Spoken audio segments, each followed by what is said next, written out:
jilih pusaka Amarta telu. Ya kuwi tumbak para werang payung tunggul naga pustaka Jamus Klimasada ning Kresna kakangku mangsuli malah ngelek-elek karo Semar. Bagong nesu. Apa omongane Kresna arep diwadulke karo Semar. Kresna nututi Bagong. Dasena piye? Kowe ngerti adat saben Kresna iki nggawa sapa? Nggawa tukang cuci dasmu. Anu nggawa Setyaki ngono kok rasa kesusu-susu to santai. Setyaki ora nganti ngewangi Kresna tak pasrahe karo kowe. Lah bapak ngopo? Wah, aku ora penak. Mbok dikira aku bilani Bagong. Aku ngencengke Kresna mulai wangono.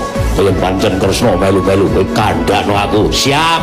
Ngestoke dawuh. Wah, ora rampung gecek dasmu ya, Pak.